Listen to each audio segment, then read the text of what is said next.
Hello and welcome to the Organic Seedling Production for Small Farms webinar. Thanks for joining us this afternoon. Today's webinar will provide an overview of small-scale organic greenhouse management. We wanted to acknowledge that today's webinar is supported through a grant through the USDA Specialty Crop Block Grant Program in collaboration with the Center for Agroecology and Sustainable Food Systems. Any opinions, findings, conclusions, or recommendations expressed in this webinar are those of the author and do not necessarily reflect the view of the U.S. Department of Agriculture. If you're having difficulties connecting to the webinar, you can't hear or you can't see, please call our office for support at 831-423-2263, +0 for the operator, and someone will help you connect to the webinar. My name is Jessie Beckett-Parr, and I'll be your host today. I'm the Foundation Director at CCOF. The CCOF Foundation advances organic agriculture for a healthy world through education and hardship grants, technical assistance, and consumer education. Before we get started with the main presentation, I wanted to let you know how you can participate in today's web event. We're looking at an example of the GoToWebinar attendee interface, which is made up of two parts. The viewer window on the left, which allows you to see everything the presenter will share on their screen, and the control panel at the right. Within that control panel is how you can participate in today's event, so let's look at that. By clicking the orange arrow, you can open and close your panel. From the View menu, you can also set the control panel to not auto-hide when inactive if you prefer to keep it always open. The audio pane provides audio information, and by default, you've joined the webinar via mic and speakers. If you prefer, you can join the audio via telephone by selecting phone call, and the dial-in information will be displayed. During the presentation, you can send us questions through the questions pane. Simply type in your question and click send. Throughout the webinar, we'll stop from time to time for questions and answers. And as a final reminder, today's webinar is being recorded and everyone will receive an email with a link to view the recording of today's event, along with a PDF of the PowerPoint slides. We also have a copy of the PDF PowerPoint slides available for download now through GoToWebinar. Click on the blue file name of the handout in the Handouts pane. Due to the size of the PDF files and the beautiful pictures that our presenter provided, there are 3 PDF files for this webinar labeled by page numbers. A PDF of the slides will open in your internet browser, and you can view them in your browser or download them onto your computer. To expand or collapse the handouts and questions panes, click the triangle next to the name of the pane. For example, if you can't see the box of the questions pane, click on the triangle and it will expand the pane to show the box. We'd like to encourage you now to try to use the questions pane. Let us know where you're calling in from today, and what do you produce or are you planning to produce in your greenhouse? We'll loop back around to the information you send in later in the presentation. Lastly, we have lots of people in the audience today. We will try to respond to as many questions and comments as possible, and we apologize in advance if we aren't able to get to your specific question. We encourage you to follow up with us after the webinar with additional questions. Today's presentation will be given by UCSC Farm and Garden Manager Christof Bernau. Christof has been an apprentice instructor since 1999. He has extensive experience in greenhouse and nursery management, propagation, vegetables, and specialty crop flower production. He's especially interested in nutritionally dense crops, small-scale grain production, the cultivation of small fruits, and creating a learning, growing environment where everyone can thrive. He holds a BA in Asian History from Reed College and an MA in Equity and Social Justice Education from San Francisco State University. Welcome, Christof. Thank you, Jessie, and welcome to everybody out there. We're going to try to cover quite a bit of ground today, so I will hopefully be able to make it through all of this and answer as many questions as possible throughout. And thank you very much for joining us and for all of your work that you do to heal the land and feed community.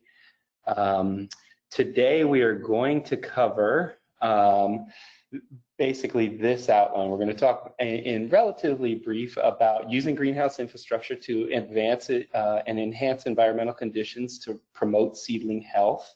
We're also going to look at a number of small-scale efficiencies, relatively low-cost efficiencies that can help reduce your labor costs and improve the bottom line, and ultimately lead to healthier seedlings as well. And then finally, we're going to talk a little bit about a pest and disease management in the greenhouse setting in a more broad sense, and then look at a management template that we use at the UCSC farm as a means for thinking about any particular pest and how we might address issues that are arising, both from a prevention and an intervention standpoint.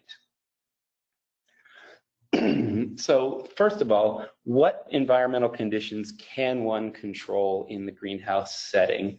And then to what extent do you need to control these?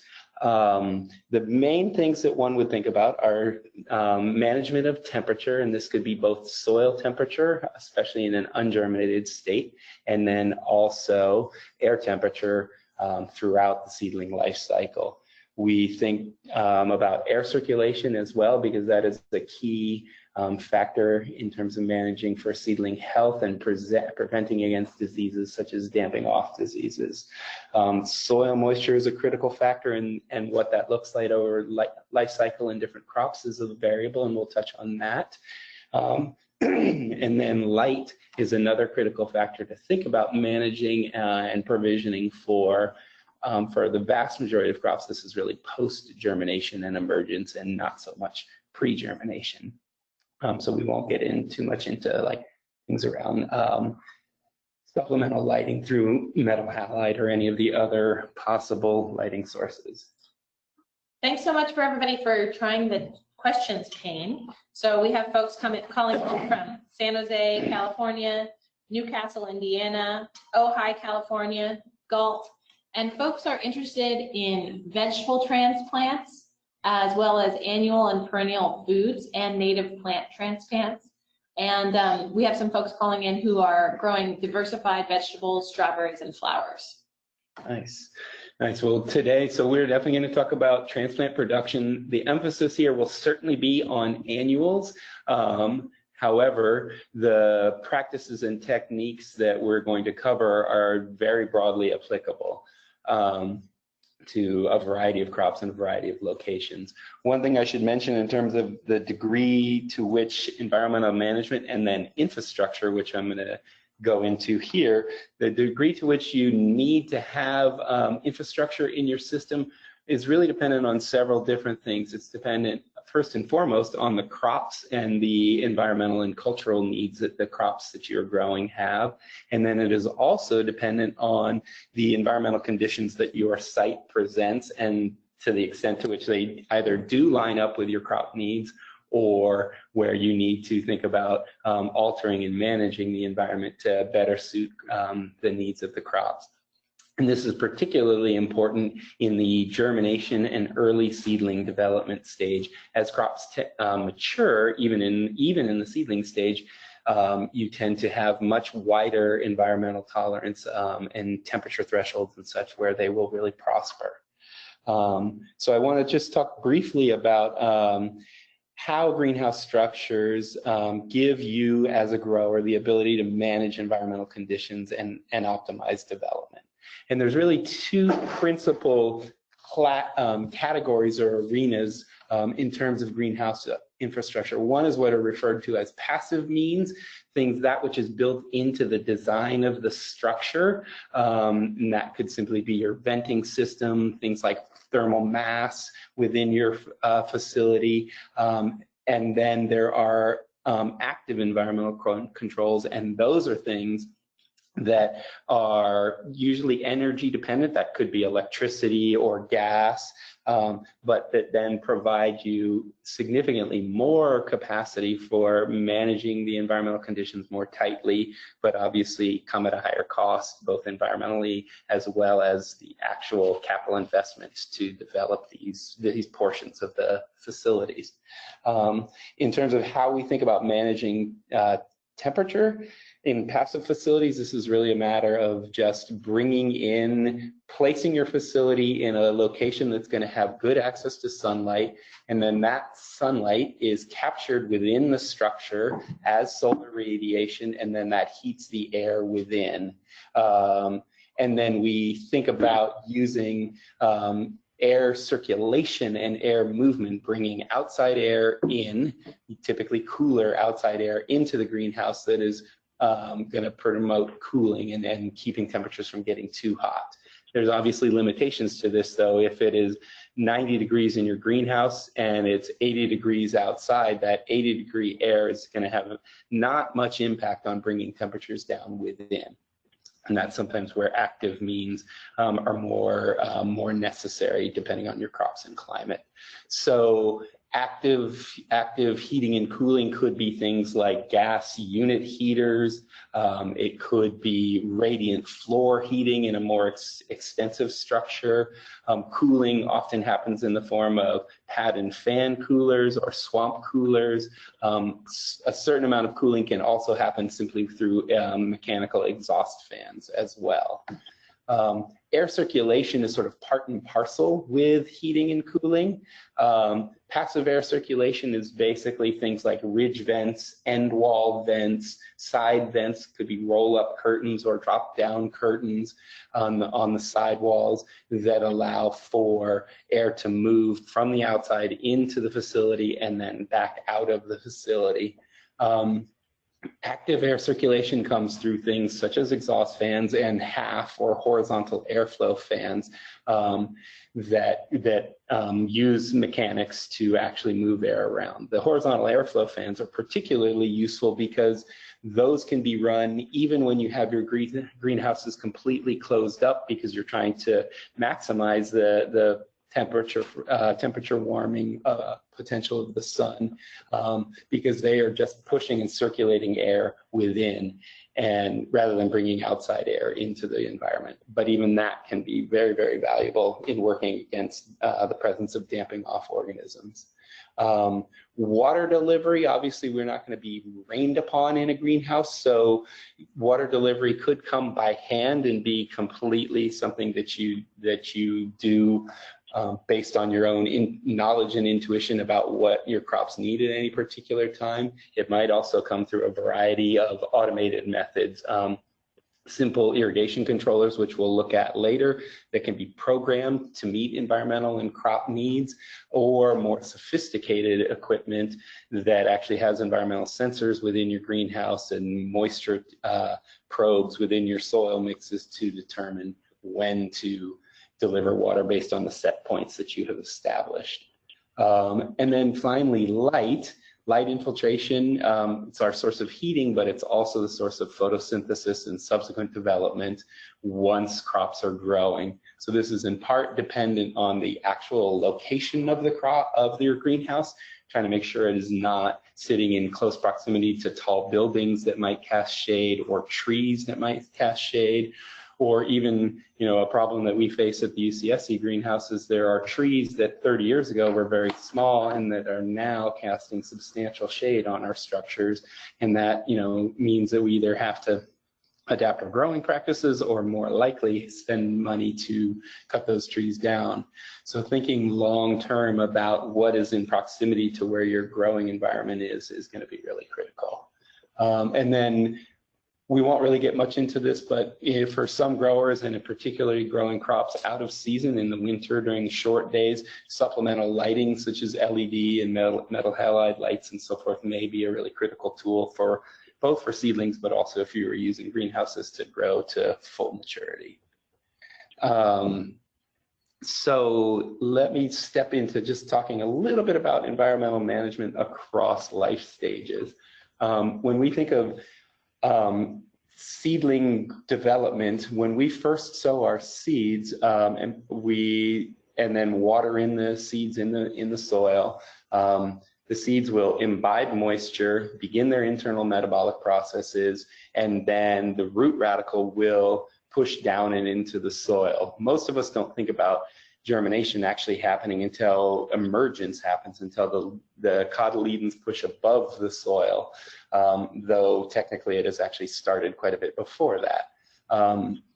In this pre-germination and just germinated stage, typically we're thinking about kind of the narrowest window of temperature management at this point in time. Really trying to target the optimal temperature range for your crops is important. The maximum or the minimum is typically going to mean either much slower germination and emergence, or possibly lower percentages of germination if you get into issues like thermodormancy and such, if the conditions are too hot for certain crops. We also think about water management here. Generally during emergence and before crops have germinated and during emergence, we would like to be able to provide steady and consistent water, but in relatively low volumes, because they need water, but not at huge volumes because there isn't much plant mass yet. When they continue to develop, our water management will change slightly, but we really think about fairly low level constant moisture in the ungerminated and just germinating stage. There are some exceptions, larger seeded crops, if you were doing things like sunflowers and cucurbits. If you don't have at least a moderate wet to dry swing, you may really encourage the presence of damping off organisms that love those crops and could kill your crops before they've really made any headway. The other thing to think about is that our soil mix definitely needs to be well aerated to manage environmental conditions. Just a note for those of you who called in via your phone, a couple of you are not muted. If you called in via your computer, you are muted automatically, but if you're called in via your phone, you're not muted and we can hear you. So please mute yourself. Nice. Okay, just moving slightly forward in terms of life development.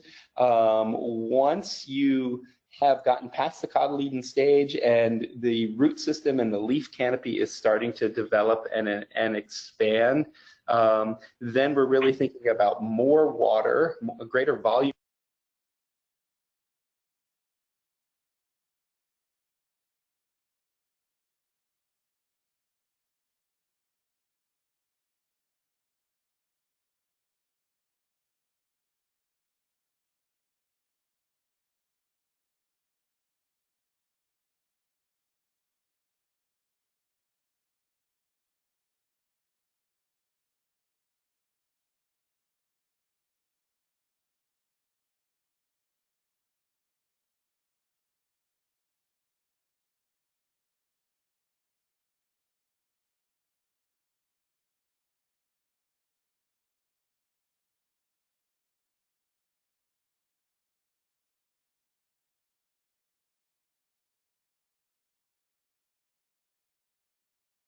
All right, sorry about that. In my attempt to mute whoever was doing some heavy breathing on their side, I managed to mute us. So we're going to keep going. Yeah. Thanks to everybody who let us know that the sound stopped. Yes, thank you. I'm going to back up a little bit to this slide just because I said a couple relevant things here that many of you probably missed, or maybe everyone missed.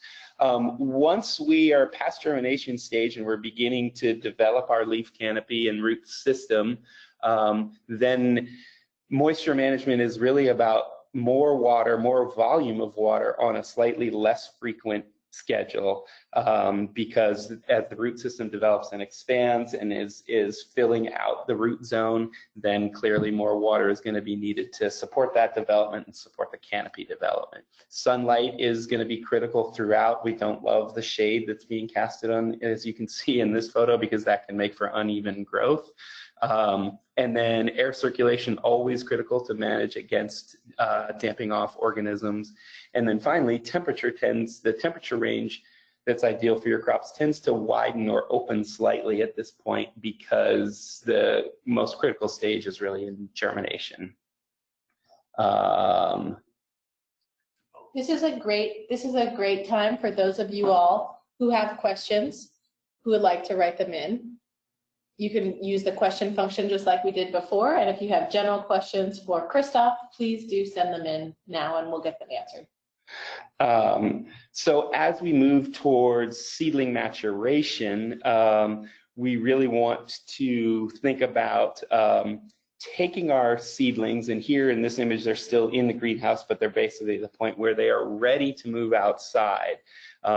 So we really want to think about moving our seedlings from the more controlled environment of our greenhouse, whatever the facilities are that you have, to the outdoor environment that they will eventually end up in. Usually this translates as benches or tables outside near your greenhouse, but ultimately where they're going to be exposed to environmental conditions that are very similar to the in-ground conditions that they will experience once transplanted. This process of hardening off is what it's typically referred to, or sometimes just acclimatization, is about a couple of things in particular. It's about full exposure to day-night temperature fluctuation, which helps to build carbohydrate reserves and gives the plant some of the resources that they'll need to handle transplant when they're possibly going through a little bit of a shock or surprise. And then also the exposure to, full exposure to the sun and the wind helps to really strengthen cell walls, bringing some rigidity to the stems and the leaves so that they'll better be able to tolerate environmental conditions. And the more significant the difference is between your more controlled indoor conditions and your outdoor conditions, the more important thinking about a gradual hardening off process for the vast majority of crops really is. And we typically think of a minimum of a 2-3 day for kind of cool season crops, up to a week plus for warm season crops, where they're going to spend some time still in the greenhouse and area, but outside before they get put in the ground. What do mature seedlings or transplants actually look like? Well, this image is a little bit not optimal, because I would actually call those plants just slightly root bound there. But essentially, when we're thinking about the qualities of a mature transplant, they should have gone through this process of hardening off. They should have a reasonable balance of root and shoot development, and that's obviously going to be different from crop to crop, but a reasonable balance of root and shoot development. The root ball itself, we like to think of a term that we refer to as root knit, like K-N-I-T, where the root system itself knits and holds the soil ball together so that when you take them out of the containers, the soil isn't just going to slough off and possibly pull roots off with them. But so you have root knit that holds the root ball together. And then finally, typically at least 2 to maybe 4 sets of true leaves is what most seedlings look like. And that, but again, there's a lot of crop specifics there. These plants here more or less represent that, except that I'd say they're a little bit root bound. If you look at the bottom of that image, you'll see they look like they're spiraling a little bit. And that's actually because of the particular trays that they were in that don't have kind of the capacity to what we call air prune the roots and then cause branching up above. Instead, they hit the bottom because it's a flat bottom and they just spun around. Now I just want to talk a little bit about what we would refer to as holding strategies and when you might let go of some seedlings if you're just not getting them transplanted in a timely fashion.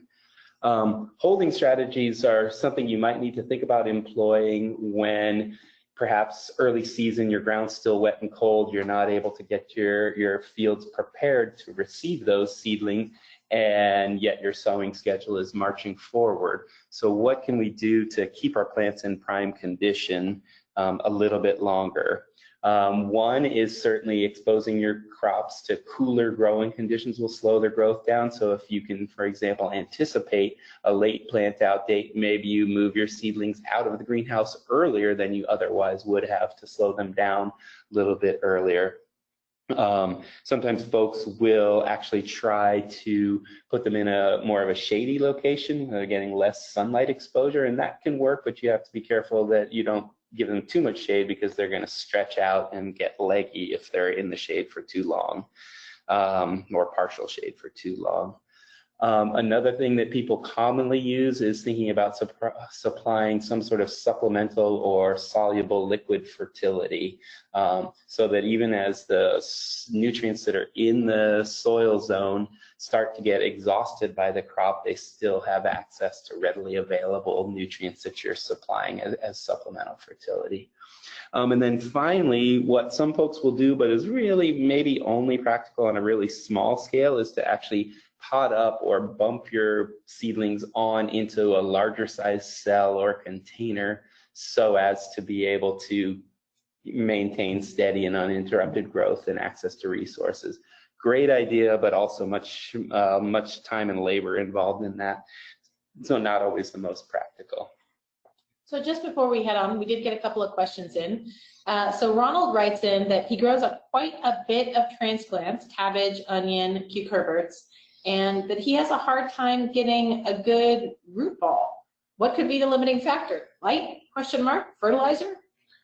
So that's a great question, and something that a lot of people encounter, and most likely your mix and or any supplemental fertility that you're supplying is a little bit out of balance, perhaps with an excess of nitrogen and not enough phosphorus and potassium in the soil to really promote good root growth. That's one thing that could be a factor. Another factor could simply be that your mix either doesn't hold enough water or it holds too much water, doesn't have good aeration, and is not promoting good healthy root growth. So I would really look first of all at kind of the structure texture of your mix, and then also how you're provisioning for fertility, and see if you could make some easy changes there. Another question from David White is, do you all use liquid food for your transplants? And if so, what are you using? I'm actually going to talk specifically about supplemental fertility a little bit later, so I will get into greater depth, but the basic answer is yes, we do. Great, thank you. Yeah. So I just want to touch briefly on when to cut loose. Is there a point at which you might want to just let go of some seedlings because perhaps they're just not going to perform very well because they've stayed in the greenhouse area too long, they're stressed out, and are going to not give you good crop performance? That's always a tough thing to think about when you've put time and energy into a crop. But I would say there are some crops that are more sensitive to stress and containment or confinement. All of the heading brassicas, think cabbage, cauliflower, broccoli, cauliflower in particular, tends to be more sensitive to that kind of confinement stress and may then lead to smaller heads and inconsistent head size and so forth. The same is also true if you happen to be doing cucurbits from transplants. They have a very, very large, extensive root system, and that root system does not want to be held back in containers for any length of time. So the heading brassicas, the cucurbits, and most of our cut flowers as well, we really think about trying to prioritize getting them in the ground sooner rather than later. Sunflowers, as an example, if they're left in a container for too long, they will what we call button up, where they'll start to form a flower bud when they're only a couple of inches tall, and then they're not going to be that 4 foot tall, 5 foot tall sunflower that you were going to cut to sell as a single stem bunch. So prioritizing the crops that are most sensitive is critical, and then letting go at a certain point is critical too. Yeah, move on from there. So just as a kind of quick recap to think about some of the kind of critical factors in terms of seedling health, somehow through our greenhouse facilities and the mix of crops that we're going to grow, we're going to try to align our capacity to manage environmental conditions with the crops that we're growing and the climate or environment that we're in. We're going to want to make sure that we have a soil mix that is well drained, well aerated, but also holds moisture adequately, and then either has fertility in it through compost or other, nutrient byproducts, or that we're going to supply in a liquid or kind of supplemental manner. And I'm going to go more into soils in just a moment here. We want to think about scheduling and delivering irrigation in the appropriate quantities across the life cycle. Smaller volumes more frequently early, larger volumes less frequently, and then consistent and uniform across all of our crops as we're going to.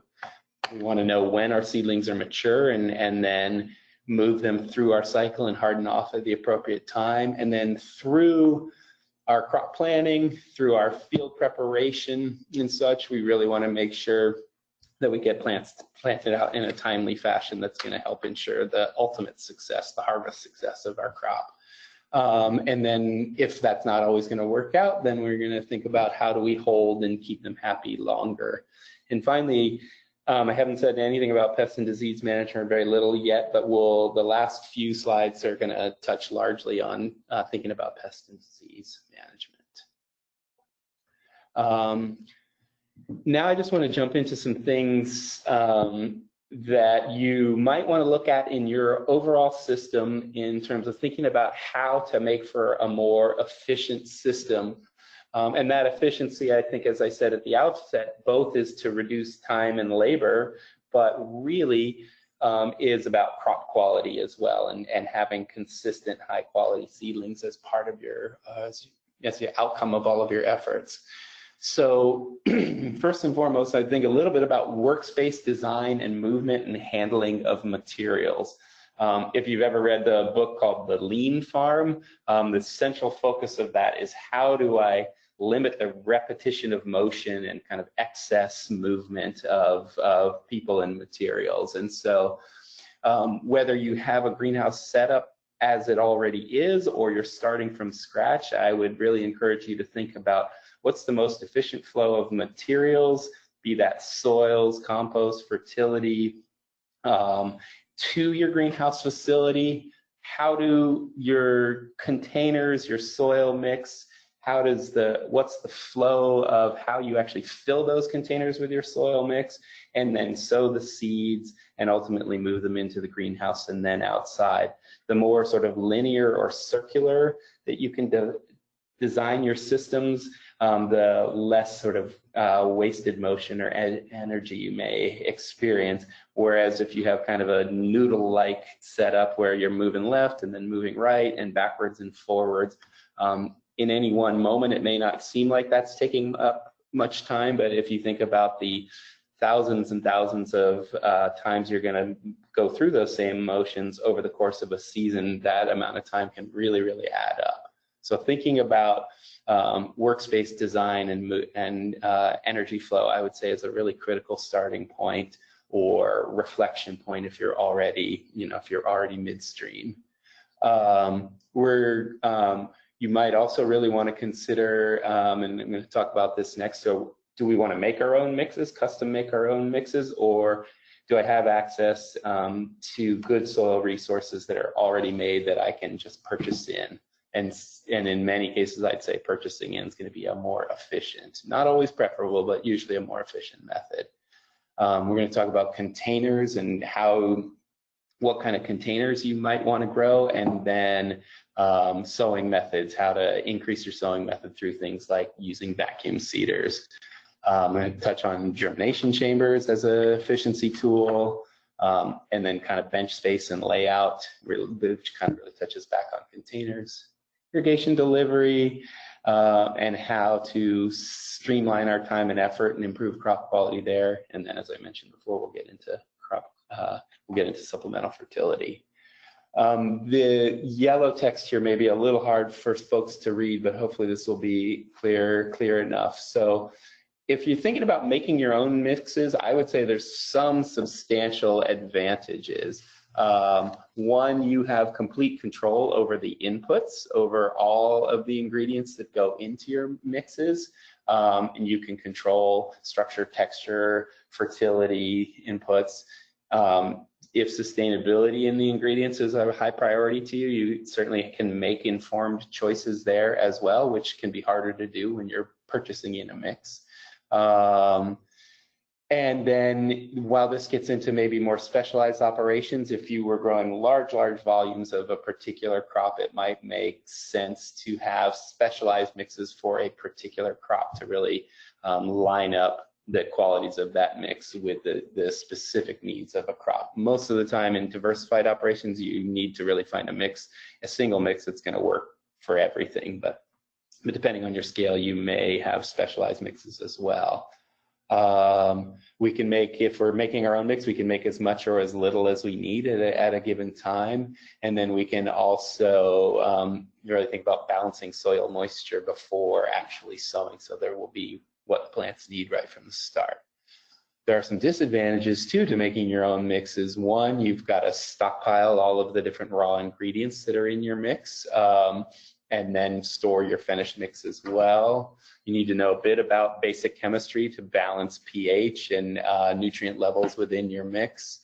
And that process can sometimes be a little bit imprecise. But if you're willing to spend some time and energy both testing your soil mixes in-house as well as perhaps sending them out to a soils lab to get some data feedback on what your mixes are like, then maybe mixing in-house is the way to go. But lastly, I think the biggest challenge is just really the time and labor that it takes to make your own mixes. This is where probably your highest cost is going to be, is thinking about the time and labor to make your own mixes. And I should say that after sort of full disclosure, we have been making our own mixes at the UCSC farm for 45 plus years, and training folks on how to do so. And then ultimately, we really discovered that the vast majority of our participants, our graduates, go out and buy in mixes because they just don't have the time and the labor resources to actually make mixes themselves. So then the question is, can you find a high quality mix that's going to meet your needs if you're going to purchase them in? Some advantages to doing so is that they certainly do exist out there, where, you know, professional soil makers have optimized texture, pH, and in some cases nutrients. This is an important label reading exercise that a lot of the mixes that are out there that are especially seed germinating mixes don't have any fertility in them. And so you're going to have to think about providing, either blending in dry ingredients to provide some of that fertility, or providing liquid fertility further down the road post-germination. You also don't have to stockpile lots of different materials. You would just have your finished mix, presumably. So there's a giant time and labor savings in all of this. You'll notice in the left-hand column, I say costs can be low, and then in the right-hand column, I believe it says costs can be really high. That just depends on the volume that you're purchasing and your sourcing and so forth. So buying in mixes can be cheap, especially if you're buying in like those are 55 cubic foot totes on the right, and those pallets in the right-hand image. Fairly inexpensive if you're buying 3.8 cubic foot bales. That can be much more expensive. One other thing I'll note, just between like compressed bales and loose fill bales, the compressed bales take a lot of time and energy to actually break apart. If you look in the top right image going back here, that's some cocoa peat or coir, and those bales are literally like bricks, and you've got to soak them, and if you look in the picture, you'll see some hammers there. They use the claw part to try to break them apart. Your typical bag mix isn't going to be quite that dense, but even so, it can take some effort to separate them out. Yeah, and then as I mentioned, just you want to look closely. Does this mix provide me fertility, or am I going to have to think about other means of getting there?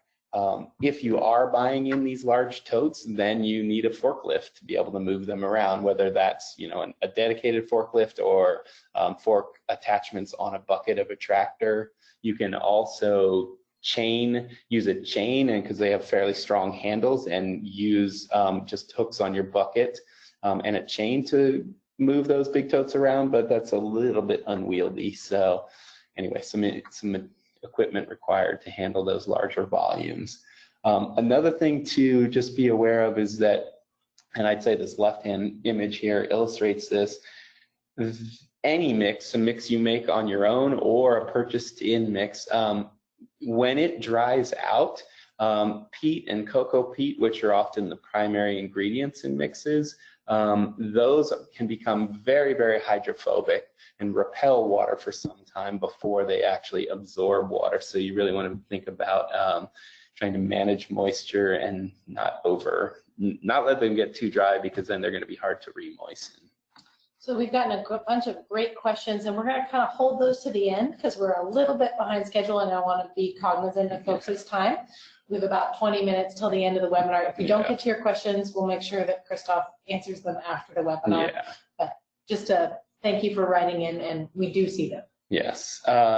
So just briefly on containers, there is a myriad of container types out there.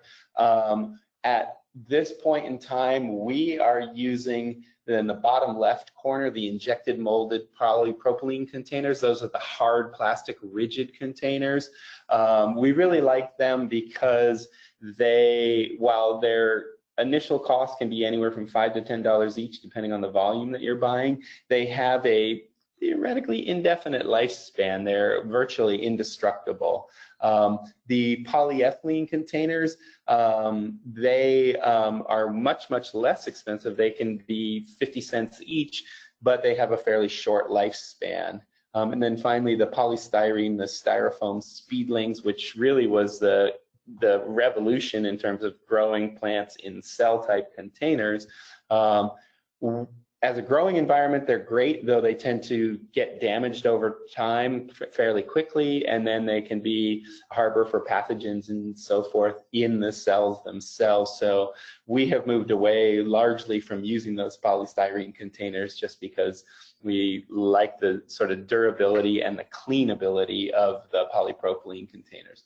One other key thing I should just mention is the Seedling containers and the hard plastic containers, they typically are in what's referred to as a 1326 format. It's 13 inches by 26 inches.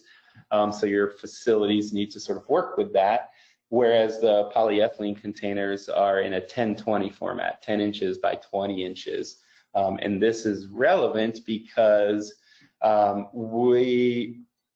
typically think of greenhouse space as very kind of precious ground, sort of prime real estate, and we really want to maximize the use of our bench space. So if you look at these photos here, it's a little bit hard to see, but we've got a mix of wooden flats that are 12 by 18 inches. We've got 17-inch square trays. We've got 1020 trays. And then we've also got 1326-inch trays. And there's a lot of little gaps and sort of lost space on the tabletop there.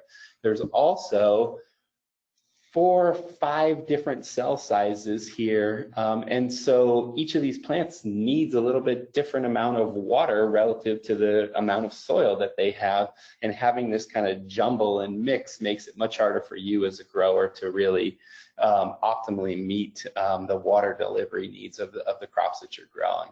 And if you look in the right-hand photo, you'll see there's actually quite a range of ages of plants as well, and even if they were all in the same cell size, at such different ages, they have really different water needs.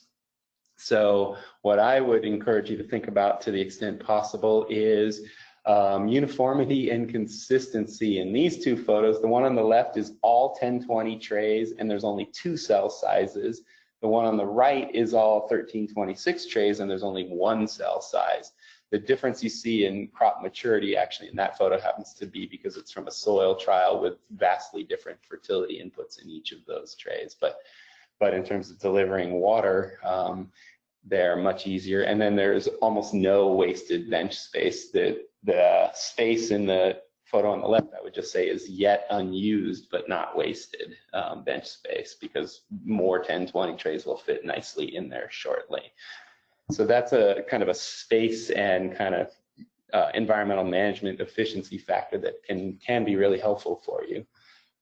Jumping back to containers, I'm going to move to seed sowing here. You can purchase, or you could very easily make what we call dibbler boards or plug poppers. These ones really is kind of dual purpose. One built for our 162 cells and one built for our 242 cells.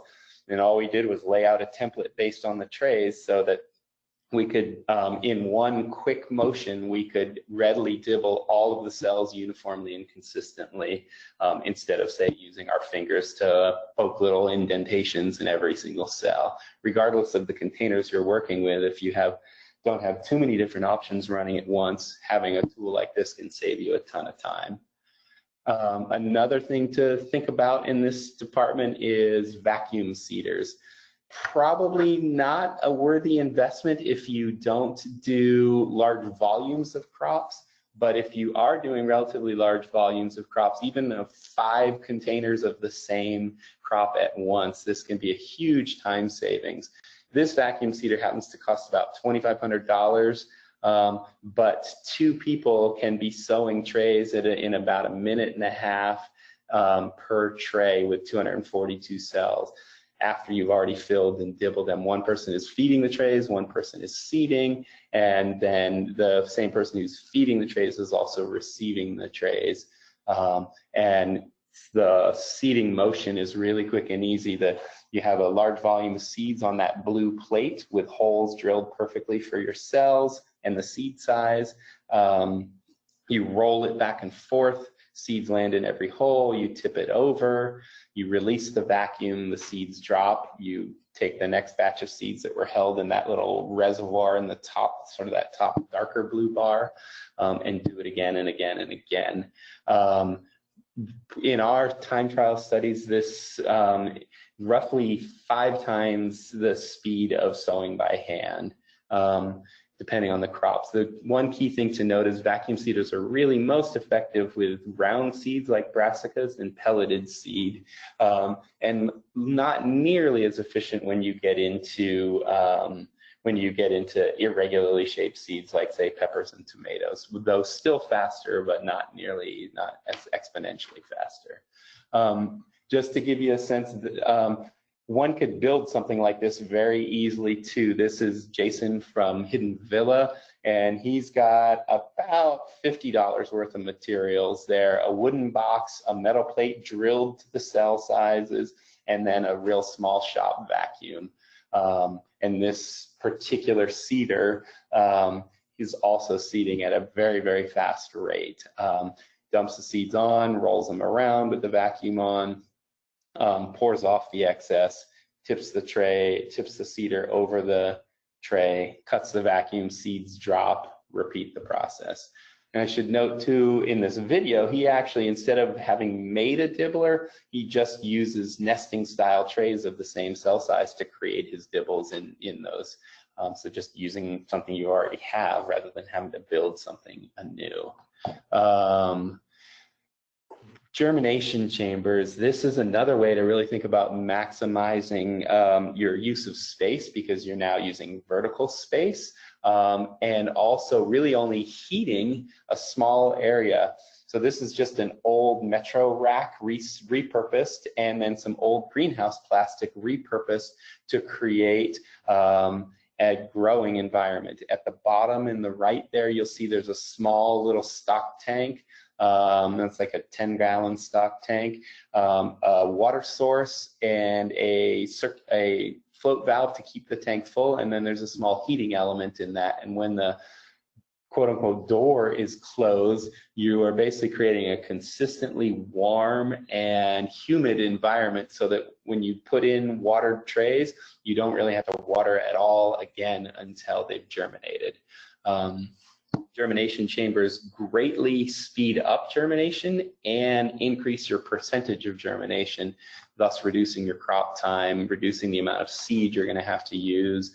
Off the shelf, one of these could cost a couple $1,000s. A unit like this DIY unit here is not even a couple $100s worth of materials. I would say a really, really worthy investment to any greenhouse operation. One caveat is that if you leave things in a germination chamber too long, they will tend to really stretch out. This was actually from a solid-sided one where there was no sunlight, but the seedlings on the left are only about a day post-germination, and they are already stretched out, and the ones in the image on the right are about 3 days post-germination. That happens to be lettuce, and I would call that tree lettuce, which is not a very useful crop for us. And basically those are worthless at this point. So you really there's a little bit of a learning curve to learn what your new germination rates are like compared to what you have anticipated in your greenhouse. And then really be on top of timing of moving things out just when germination begins.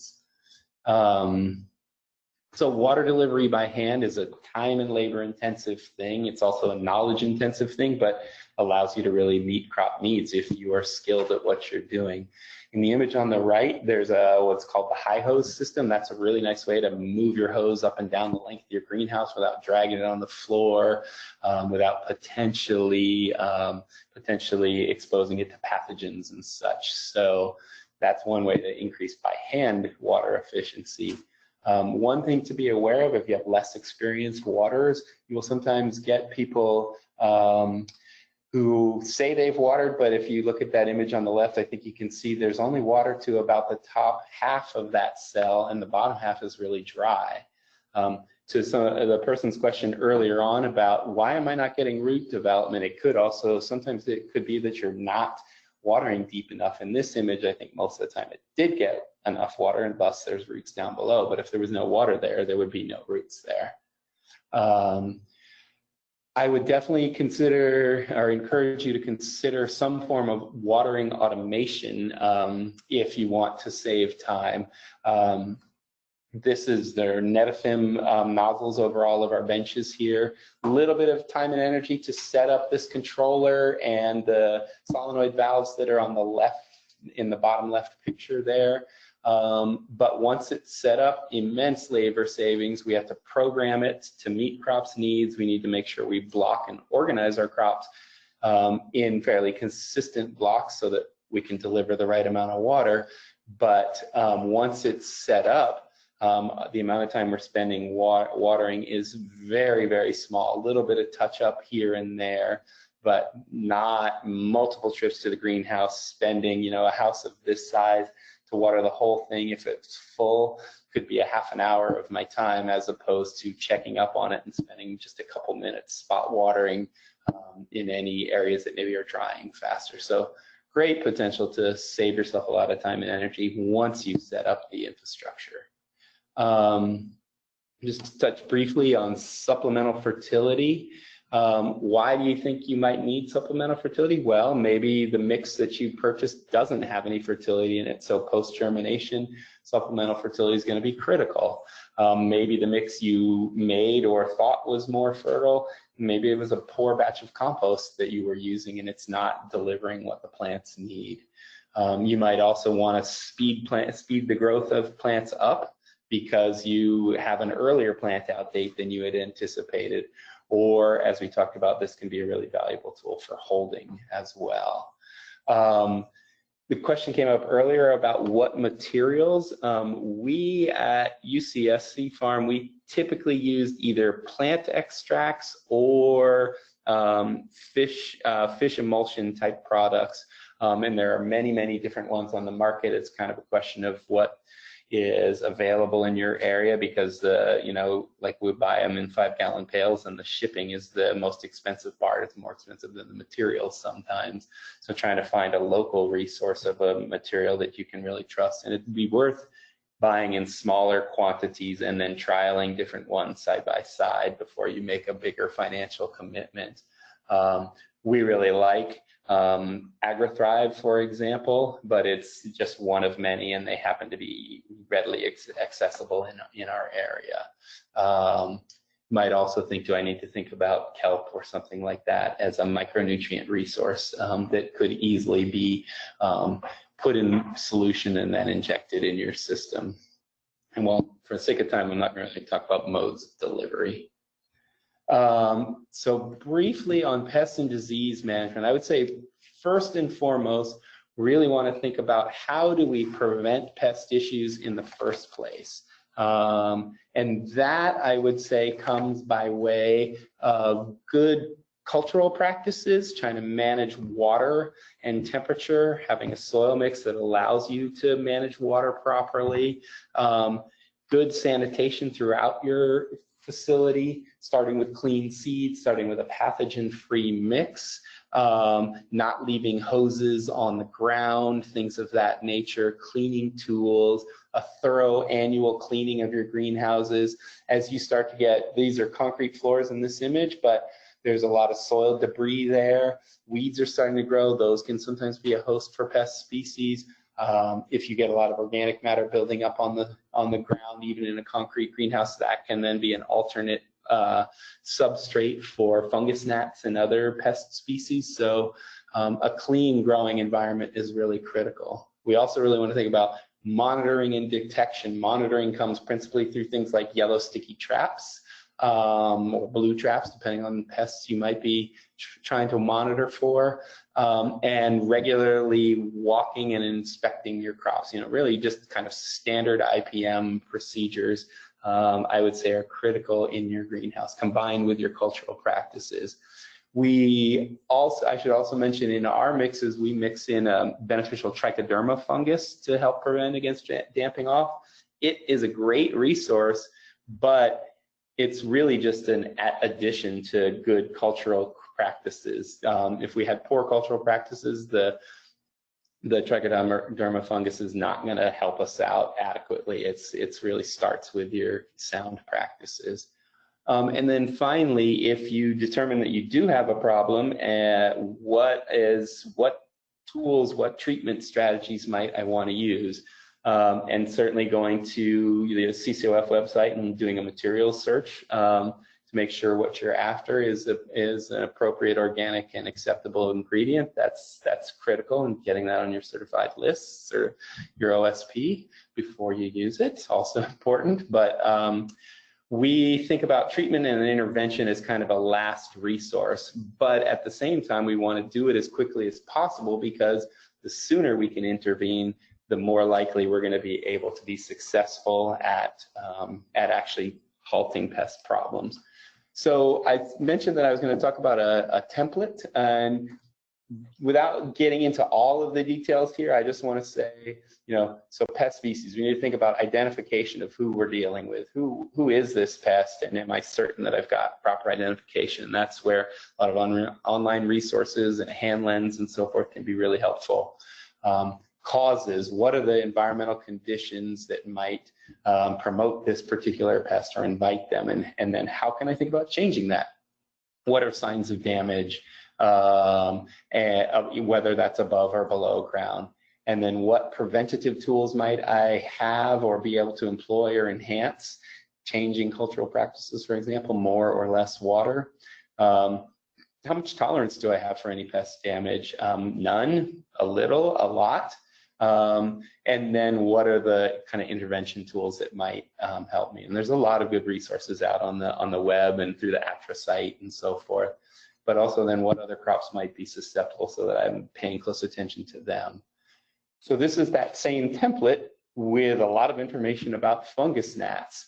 And ultimately here, I actually want to just point to the background images. Fungus gnats are a significant pest that can do a lot of damage to your crops and really stunt your crops. The fungus gnat and the shore fly appear in huge numbers under similar environmental conditions. The shore fly is really just a nuisance that you maybe don't have to do anything about, but the fungus gnat is something that could be a big problem for you, so proper identification is key.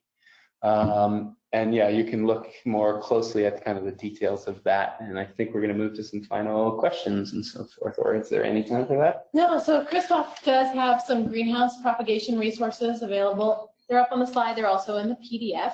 Yeah. We're not going to have question and answer, unfortunately, because we're at the end of our time. So for those of you who did write in questions, I will give them to Christof, and hopefully he can connect with you via email for your specific questions.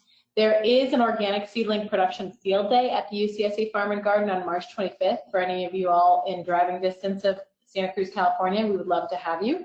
And then also you should be on the lookout for their free seedling grower guide that's going to be out in English and Spanish in June of 2020.